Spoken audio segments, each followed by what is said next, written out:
Hello, this is Deborah Cavalier, and I am going to be bringing you through a project that was a collaborative unit between myself and two global studies colleagues, Claire Moore and Teresa Valvo.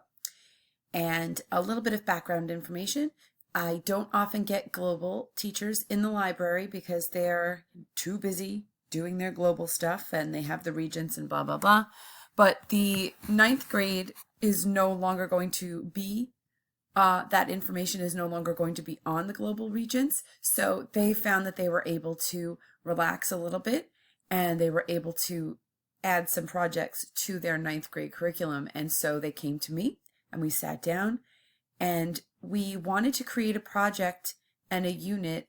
You know, there's a project within a unit. As you know, as the school librarian, it's very hard for me to do full units, so I've created some different aspects of the unit that the teachers either did or did not use. They definitely created these Instagram accounts that you'll see, but for the most part, students could use what we have here or not. So anyway, we decided to create this unit. A lot of technology involved in helping the students prepare, helping them study, helping them use better resources than just Googling their information. And again, they also used MindMap, they used Padlet, they used Google Slides, and they also collaborated on those slides. So a little bit about the project, a little bit about the unit. Again, was their Renaissance unit, which all global students are required to learn about. And so what I did here on the homepage is I created this Renaissance homepage. I used Weebly. I let them have a little bit of music, as you could hear. I don't know if you can hear it, but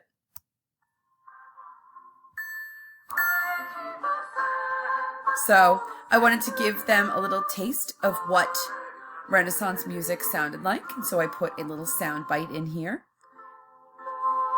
I introduced the unit with a lot of different Renaissance music as well. So that's that. And then down here, I created a mind map. As you can see, it says feel free to click on this mind map below to add what you have found out about the Renaissance. Remember to be a good digital citizen, which of course is part of my curriculum, is teaching digital literacy, digital citizenship. And so I actually created this into a picture so that it would open up in my drive. And then if they wanted, they could add some information as a large collaborative mind map. Now, as you can see, a lot of students didn't add too much here. Just a little bit here and there, you know, Lutz and Christopher Columbus and Florin and Da Vinci. And so they didn't add too much, but that's, again, when you're creating, like this would be a really great way to have classes individually, like each section of a class, work collaboratively on a mind map. So this was an idea that if I were creating a unit, I would use as a teacher. I think it's a great collaborative online tool. And again, it teaches digital citizenship and digital literacy.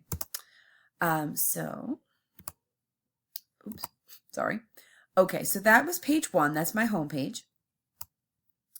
And then again, I added some videos. Now I didn't make them I wouldn't have made them required videos. If I were making them required videos, I would have used something like Edpuzzle. But as you can see, I use Hi, I'm John Green. This John is Green and his brother. And today we're going to talk about something that ought to be more controversial, the Renaissance. So you probably already know about the Renaissance. Okay, so again, if you've ever heard of the crash courses, some kids love them, some kids think they're annoying. Again, I put that in on as something a little more fun. And then again, we have a more serious Renaissance video here. Hopefully there's no ad. This one doesn't want to play right now. That's okay. Oh. The Renaissance was a time of rebirth. Okay, so as you can see, an expansion for religious interpretation, scientific discovery, exploration of new lands, and... So, okay, you know, I'm sure you all know about the Renaissance.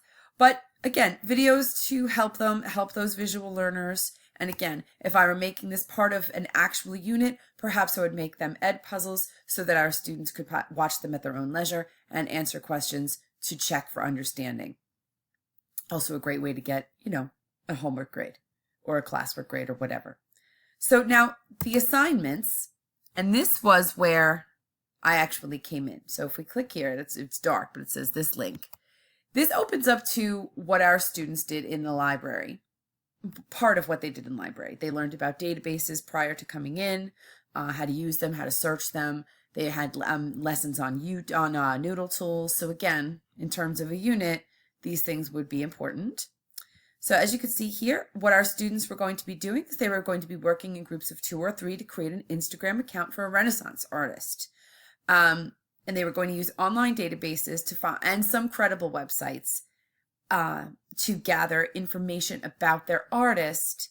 But then they were going to take that information that they gathered and create 5 Instagram posts. So they weren't doing a traditional, Google Slides presentation, Leonardo da Vinci was born in blah, blah, blah, and died in blah, blah, blah, and these are his works of art, and he lived in here, and not like that. They had to take that information and then embed it into their Instagram posts. So for instance, here were some of the artists, and then we said, topics to consider: where's their artist from, what was their style, their subject, when did your artist live, who were the artist's contemporaries, their teachers, what else was your artist interested in, what do you know about the pieces that you chose to put on the Instagram account. And again, we talked a little bit about credible websites, website evaluation, perhaps some art history, some art critic database websites that they could use for that sort of information. So they used this, and then they went here, and it says, below, and then they could click on this picture to get to a template. Now, as you can see here, I taught them how to do file and then make a copy, so that each group had a copy. And then I also reminded them that they were going to have to create works cited. And then directly from Noodle Tools, I gave them this little clip about a work of visual art from a database, because many of our students are not familiar with citing photos or artwork. So I put this on here in case they wanted to remember that they needed to put that information. And so they made copies of this, and then they moved on. Okay. So then from here, they created. So I put the resources here, and these were the databases that I suggested that they use: Britannica, ABC Clio, World Book, and Scholastic Go, and ArtStore, which was a big database they had never used before. And let me see. Where's my video? Hold on. All right, hold on.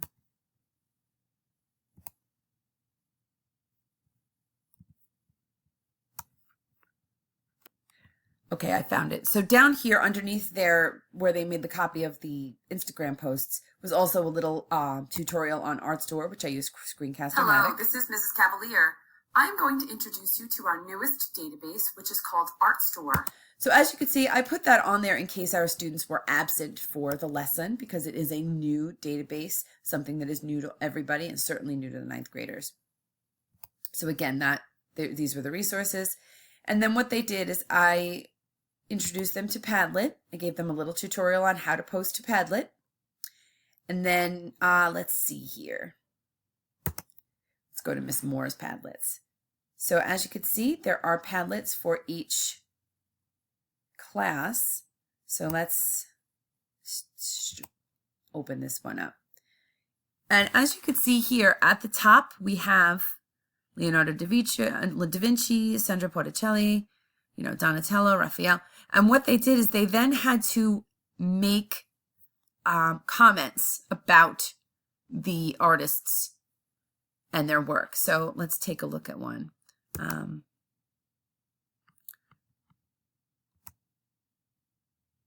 So as you can see here, like here's a painting of me from around, and they put the year. I'm not sure where they put lettuce. Over here, drawing of mine I call Angel of the Annunciation. Again, liked by Vincent van Gogh, which, see, now that's not quite right because Vincent van Gogh was not around at this time. However, but Albrecht Dürer was, as you can see, Michelangelo 22, one of the greatest paintings from 1470. And again, not acknowledging that it is a panel and that they are Italian. Here they are having a little bit of fun, virgin and child, hashtag baby mama. So they were allowed to have a little bit of fun. Portrait of a young man I painted on a tempera panel. So again, acknowledging something that they learned about the time period. Again, as you can see, their works cited is not quite right, but that's okay. And I'll just show you an example of one more. Let's see what else we've got. Let's try Leonardo. Let's see what we've got for Leonardo da Vinci. Okay, so we've got just finished this after 3 years, acknowledging it took them 3 years. And again, these are some, people who are their contemporaries. Was some of my favorite subject, Madonna of the Rocks. So that's how they embedded, again, some new oil paints, new sketch. Really, I thought they, some of them did really, really nice. So again, here's a better version of a works cited page. Again, our 9th graders are still working on this.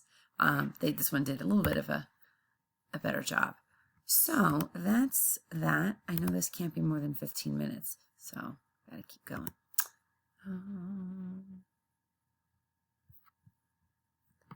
Okay, so and again, that was that class, and then of course there were Ms. Valbo's classes as well, so it was 5 classes in all.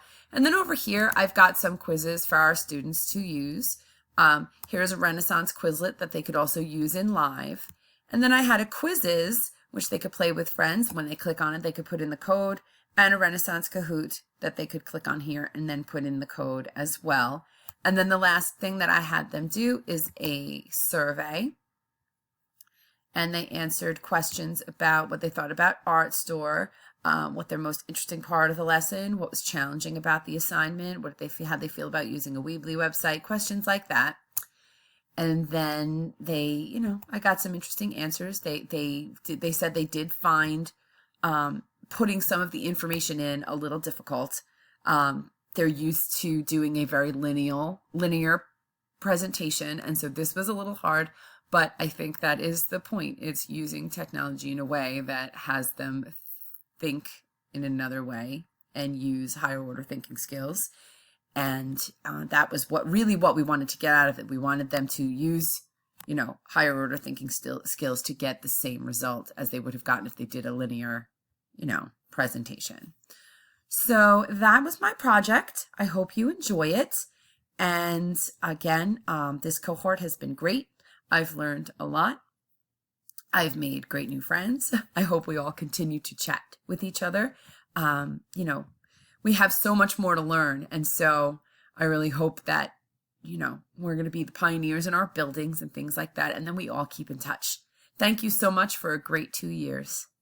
Bye.